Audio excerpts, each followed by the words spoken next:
The chains offered to humanity. Humanity had known alien life for exactly 73 days when the decree arrived. It came as a shimmering distortion in high orbit over Earth, a ripple like a bruise in the sky. Every major broadcast channel was hijacked. Every screen, every hollow, every visor. The oceans themselves flickered with the image of a towering throne forged from starlight and bone. Upon the throne sat Galactic King Vorthzil, ruler of the Aurelian Dominion, an empire older than humanity's first written word. His voice struck like a hammer wrapped in velvet. To the species designated Homo sapiens, by decree of the Dominion Crown, your people are hereby reclassified as labor-grade servitors under eternal subjugation. You will surrender your worlds and your youth. You will kneel. Billions watched in stunned silence. Entire nations froze mid-sentence. Mars colony feeds crashed under the weight of simultaneous panic searches. On Titan, workers stood immobile beside plasma furnaces, unable to look away. Vorth continued, his tone almost bored. You are young. You are primitive. You offer nothing but bodies and labor. This is mercy. Accept your chains. The feed cut before anyone could even process it. But the silence lasted only heartbeats. Then the screams began. Governments scrambled to connect to the Dominion envoy ship stationed above Luna, one that had arrived only days earlier under the guise of peaceful contact. Panic rose not from cowardice, but from the raw uncertainty of facing a civilization thousands of years ahead. The Security Council convened within minutes. Diplomats slammed documents onto the table, arguing that humanity must stall, negotiate, anything to buy time. Military commanders demanded immediate resistance. Scientists warned the Dominion could vaporize entire continents if provoked. And in the middle of that chaos, a single message arrived from Luna Outpost. They're already trying to tag us. The words hit like a lightning strike. Luna Outpost's docking bay, normally silent under artificial gravity, was a boiling storm of shouts, panic, and the cold metallic gleam of Dominion overseers. They were tall creatures, six-limbed, plated like obsidian beetles, eyes like molten copper. They moved through human personnel with slow, deliberate confidence. At their center stood Captain Mara Levant, Marine Detachment Leader, still wearing her half-sealed armor as she shoved her way through the crowd. She saw the first human technician forced to his knees while a Dominion overseer held a glowing brand, thin, crystalline, thrumming with tracking nanites. Step aside, the overseer hissed. Compliance is mandatory. Mara planted herself between the overseer and the trembling technician. No human gets tagged, she said, voice clipped, calm, deadly controlled. Not today. The overseer's copper eyes blinked with mechanical disinterest. Primitive, you misunderstand your position. Then it reached out to seize her by the throat. Mara moved before fear could even register. A single strike, gun butt to the jaw segment, cracked carapace. The overseer staggered. Gasps erupted around them. Captain Levant, someone shouted. We're live. This is broadcasting. The cameras that had been forced on for Dominion documentation were still running. Billions across Earth watched Mara's silhouette stand defiantly against an empire. The overseer steadied itself. Assault on a Dominion representative is punishable by termination, it hissed. It swung its arm, a blade-sheathed limb slicing through the air. Mara fired point-blank. The plasma bolt struck its thorax. The creature dropped, smoking, twitching, plates splitting open like crushed obsidian. For a moment, there was nothing but stunned silence. Then the other overseers surged forward. The firefight was short, desperate, and brutal. Humans scattered for cover. Alarms shrieked through the outpost. The Dominion's weapons flickered with cold blue light, slicing through bulkheads.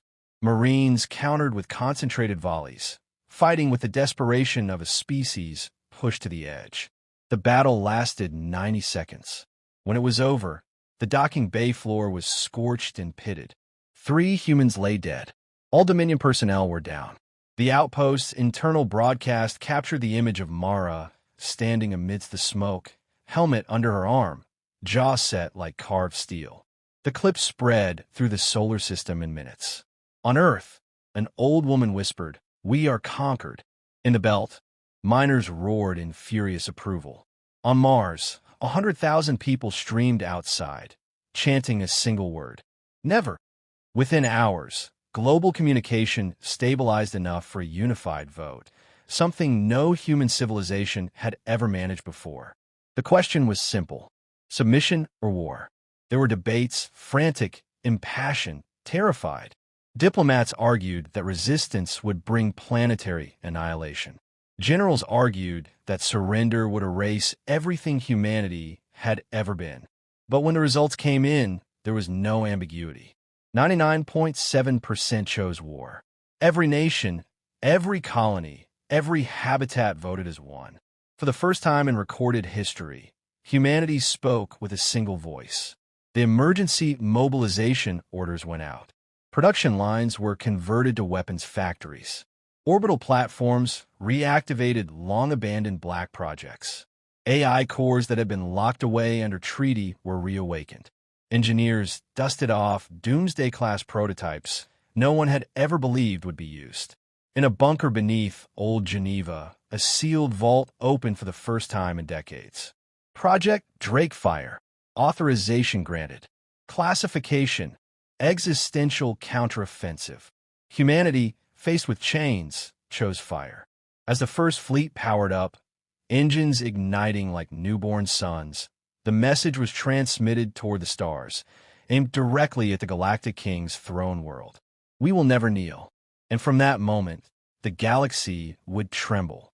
Wrath forged in iron and light. War transformed the solar system overnight. Where once human space bustled with trade ships and corporate cargo haulers, now the void bristled with scaffolds, weapon arrays, and armored silhouettes. Shipyards that had been half-empty months before now glowed like forges in the dark. Earth, Mars, the Belt, even the distant Neptune rings, each repurposed into colossal engines of war. Humanity had never been united before, not truly. But now, under the threat of chains, borders vanished. Flags blurred. Ideologies dissolved. The only banner that mattered now was survival. And survival demanded power. Project Drakefire activated.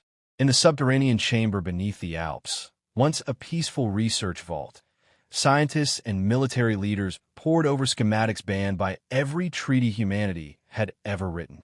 Dr. Li Chao, chief architect of deep graviton technology, stood before rotating holograms of massive energy lances, each labeled with a warning. Graviton Lance, Category Omega. Condemned by 38 interstellar ethics accords. He faced the generals with a quiet, tired certainty. These weapons were never meant to be used, Dr. Lee said. But if we don't use them, the Aurelians will turn every one of us into quarry slaves. General Silo from the Martian Protectorate folded her arms. Do they work? Oh yes, Dr. Lee replied. Better than anyone ever wanted.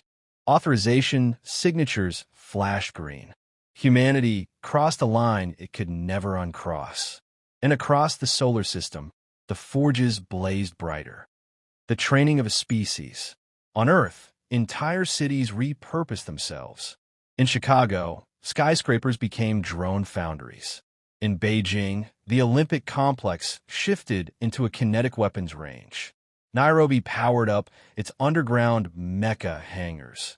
Relics from experimental programs that had been mothballed decades ago. Everywhere, soldiers trained in rotating artificial gravities. Civilians volunteered in droves, learning to pilot remote strike units or operate orbital defense nets. Even school children practiced evacuation drills and drone spotting protocols. Mars adapted fastest. Their harsh lifestyle had always bred resilience. Colonies brought ancient terraforming drills out of museums. With a few adjustments, the drills became the cores of planetary boring warheads capable of sinking into crust and detonating from within, turning continental plates into weapons. These used to dig water channels, a Martian engineer said proudly. Now they'll dig graves. The Dominion's arrogance. A message arrived from the Aurelian Dominion 2 days after humanity completed its mobilization. It was a short, weary-sounding transmission from a mid-ranking noble named Lord Helix. Cease your resistance. Accept servitude. If you kneel now, your extinction will be quick and merciful. The translation AI confirmed the tone. Not hatred, not anger, dismissal. They truly believed humanity unworthy of fear. Behind him, a dozen courtiers lounged on hovering platforms, sipping shimmering liquids and watching the recording as though it were a mild inconvenience. Earth's diplomats tried to respond, but Helix merely raised a hand. Do not waste our time. We will arrive shortly to finalize your chains. The transmission cut out. Not a threat, an assumption.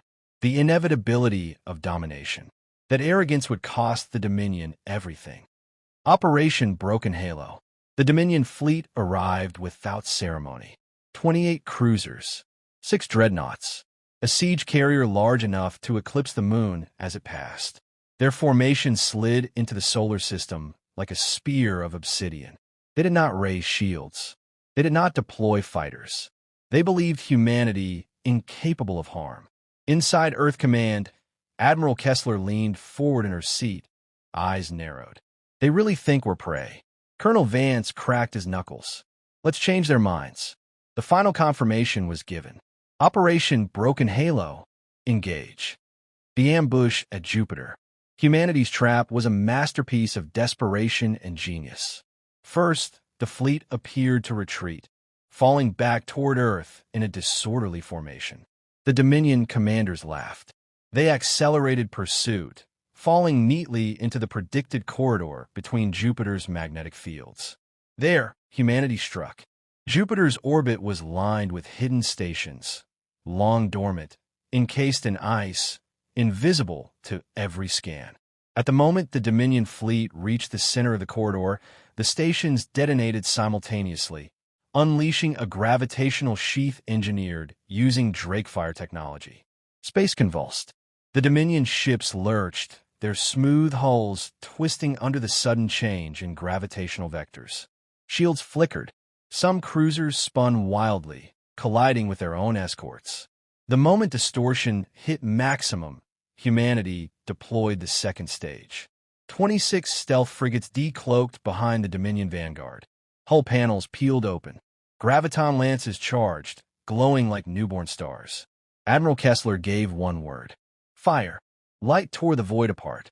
The lances carved through Aurelian dreadnought armor as though slicing wet clay. Crystalline plating shattered. Beams punched clean through engine cores, vaporizing them in brilliant bursts. Within 6 seconds, for Dominion capital ships were gone. The enemy fleet descended into chaos. But humanity wasn't finished. From the shadow of Jupiter's storm bands, a volley of Void Chaser missiles erupted. Prototypes too unstable for long-term storage, but perfect for a single apocalyptic strike. They zigzagged through distorted gravity, bypassing every defense system. The Dominion carriers exploded in silent blossoms of white fire. The aftermath. When the gravitic distortion cleared, the Dominion fleet was in ruins. 28 ships destroyed. For crippled. 2 fled into FTL panic jumps. Not a single human ship was lost. Across the galaxy, neutral nations replayed the battle footage in disbelief. The Aurelian Dominion had not merely been defeated, it had been humbled. For the first time in millennia, an empire felt fear. And humanity, forged in iron and light, had only begun to rise. The war that burned empires. The destruction of the Dominion fleet at Jupiter did not end the war. It ignited it. Across the galaxy, the shockwave of humanity's victory spread faster than light through rumor, trade ships, and hacked Dominion channels. Species long thought broken by Aurelian rule watched the footage of human ships ripping through dreadnoughts and whispered in awe. If humans could challenge the Dominion, perhaps anyone could. And if humans could win, then the galaxy would never be the same. Humanity transformed. In the weeks following Jupiter, humanity became something new, something terrifying. AI command cores, once sealed beneath treaties, now coordinated every logistical system across the solar system with ruthless efficiency. Supplies flowed like blood through arteries. New ships rolled out daily, sleek hulls reinforced with hybrid graviton plating, engines tuned to withstand the distortions of Drakefire weapons. On Earth, even the oceans carried the symbol of war. Floating factories converting seawater into fuel for fusion drives. On Mars, underground caverns glowed with the red fire of newly awakened warforges. The belt became a labyrinth of mobile shipyards drifting between asteroids. Human soldiers changed as well. Combat augment specialists fitted Marines with shock gel muscle layers, cranial stabilizers, and adrenaline regulators tuned to keep a soldier fighting even after catastrophic injury. Armor techs produced exosuits with microshield nodes capable of absorbing Dominion plasma for entire seconds, an eternity on the battlefield. Humanity had been underestimated. Now, humanity was evolving faster than the Dominion could comprehend. The march into Dominion space. The Dominion attempted to regroup, broadcasting threats and promises of annihilation. But their words carried less weight than before. The galaxy had seen their invincible fleets torn apart, their aura of supremacy cracked. Humanity struck before the Dominion could recover. 3 expeditionary fleets jumped simultaneously into Aurelian-held borders, each spearheaded by stealth frigates and AI-guided war cruisers. Fleet 1 shattered the defense grid over Oryx 13, a slave processing world. Fleet 2 liberated the mining moons of Ithar, whose inhabitants rose up the moment human boots touched ground. Fleet 3 executed a surgical strike on the Dominion fuel refinery at Sarek Station, detonating its plasma cores and plunging an entire sector into energy crisis. The message was unmistakable. Humanity was not fighting for survival anymore. Humanity was fighting for dominance, liberation, and fire. On the world of Oryx 13, Captain Mara Levant, now a symbol of resistance across the galaxy, led the ground assault. The Dominion had stationed thousands of overseers on the planet, armed with shock whips and neural suppressors. But the enslaved species, Silver, Drati, and Hrax, had been waiting for this moment for generations. When Mara's forces breached the slave pens and shattered the overseers' command nodes, a wave of liberation surged through the population. Millions rose. Some cried in disbelief. Others screamed long-buried rage into the sky. One silver elder took Mara's hand with trembling claws. "You are humans," he said, voice shaking. You came for us." "We came for everyone," Mara replied. "No one gets left in chains." The word spread like a storm across liberated worlds. And so did the uprisings. Stars that had known only oppression for centuries ignited with rebellion, each emboldened by human victories. Dominion retaliation squads found themselves overwhelmed by riots, ambushes, and coordinated resistance. Humanity had not merely started a war. They had started a revolution. The Battle of the Threxion Rift. Admiral Kessler knew the Dominion would not remain passive forever. Their pride was wounded, their control slipping. The inevitable counterattack came at Threxion Rift, a nebula of ionized crystal clouds and unstable subspace pockets. The Dominion sent a fleet 3 times the size of the one humanity had crushed at Jupiter. It was meant to be annihilation. It became legend. Human ships darted between crystal formations that interfered with targeting systems. Dominion cruisers fired blindly, their shots refracting into the nebula or into their own allies. Human stealth frigates, designed specifically for unstable environments, carved through their ranks. But the turning point came when Admiral Kessler authorized deployment of a prototype humanity had sworn never to build. The Void Ripper, a missile shaped like a spear of obsidian, humming with dangerous energy. AI-guided, shield-piercing, wrapped in gravitic compression fields. Every officer watched in silence as it launched. The missile struck the Dominion command ship. Space tore open. A micro-black hole bloomed, small, unstable, but hungry. It devoured the command vessels, half the Dominion fleet, and a chunk of the rift before collapsing in a brilliant flash of annihilation. When sensors cleared, the Dominion forces were gone. and the galaxy understood. Humans were willing to use weapons no other species dared unleash. The Dominion fractures. Inside the Aurelian High Council, panic rippled. Nobles screamed for reinforcements, demanded the king intervene personally, or begged for negotiations.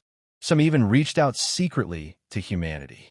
Their pleas were answered with a single, cold message.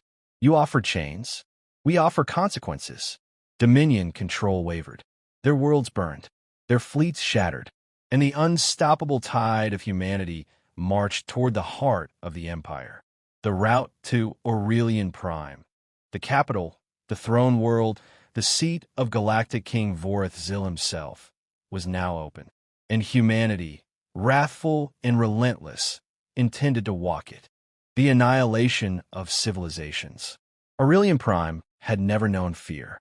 For 10,000 years, it had been the radiant center of the Dominion, a world of floating citadels, golden spires, and gravitational gardens shaped by the will of the immortal Galactic King Vorith Zil.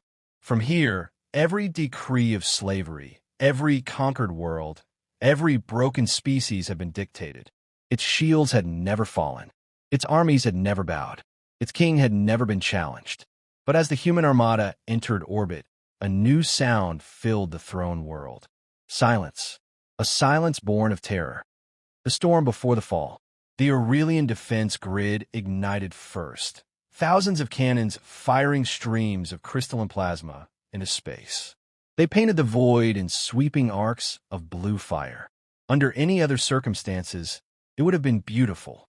But the human fleet did not break.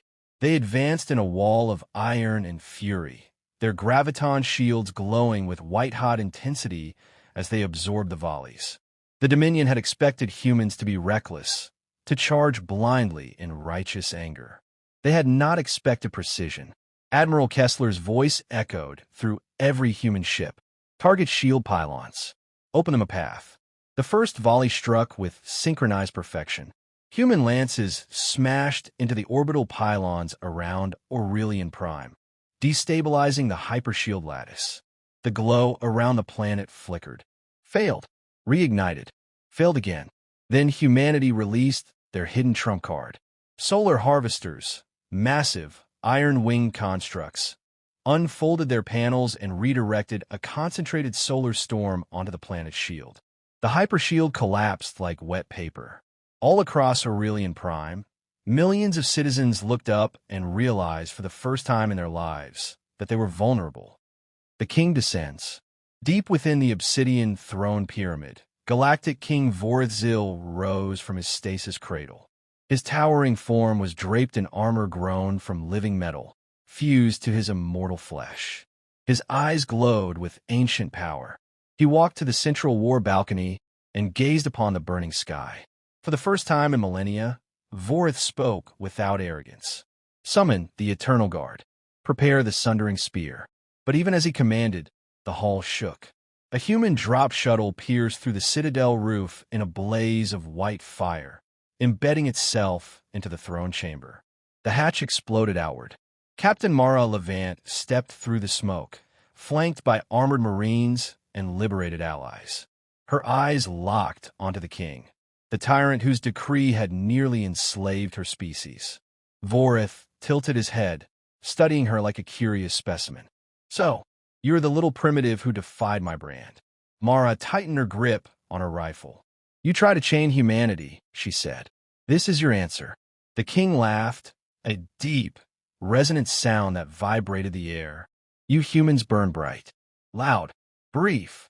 He raised his arm, and living metal surged across it, forming a blade of molten gold. I will end you personally. Mara ignited her plasma edge. Try. The last battle of the Dominion. The Eternal Guard charged, towering Aurelian elites clad in heavy exochitin, wielding weapons that could crack a tank in two. Mara's team met them in a storm of gunfire and steel. Marines activated shock gel adaptations, tanking blows that would have killed unaugmented soldiers instantly. Liberated Drati fighters darted between the guards' legs, slicing joints with crystal blades. Prax troopers, massive reptilian allies, tackled sentries to the ground, and crushed them. But even amidst the chaos, Mara and Vorith moved toward each other in perfect, inevitable collision. The king struck first. His molten blade howled through the air, skimming Mara's shoulder and melting armor. She slid under his reach, firing a plasma burst point-blank into his side. The shot hissed harmlessly off his living metal plating. He moved like a force of nature. Every blow cracked stone. Every gesture sent shockwaves through the chamber. Mara dodged, parried, struck again, her breath sharp, her wounds burning, her armor failing. But she did not retreat. She had not retreated at Luna. She would not retreat now. The king seized her by the throat and lifted her from the ground. Humanity was born to kneel, he growled. Mara forced out the words, choking, defiant, immortal. Humanity serves nothing but its own freedom. She pulled the detonator pin at her belt. A graviton microcharge ignited beneath Vorith's arm. The explosion tore through his plating, shredding his upper torso and dropping Mara free. For the first time, the king staggered. Mara lunged. Her plasma blade pierced his chest. Vorith Zil, the immortal, the conqueror, the enslaver of civilizations, collapsed to his knees. His last whisper was disbelief. "You are only human." Mara twisted the blade. Exactly. The king fell. And with his death, the Dominion died with him. The collapse of worlds.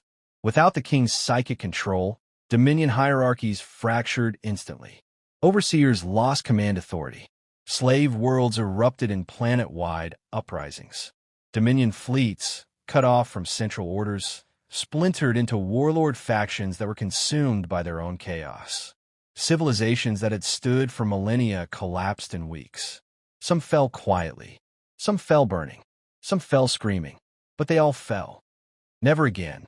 Months later, after the fires dimmed and the war's echoes faded, Mara Levant stood in a museum built over the ruins of Geneva, a place where humanity chose to remember its darkest hour and its brightest triumph. Before her rested the object that had started it all, a Dominion slave tag, a thin crystalline brand meant to bind humanity forever. Mara set it into its final display case with steady hands. Beneath it, carved into steel salvage from the ships of the fallen Dominion, were two simple words. Never again. Humanity had answered the chains with wrath, and the galaxy would never forget it.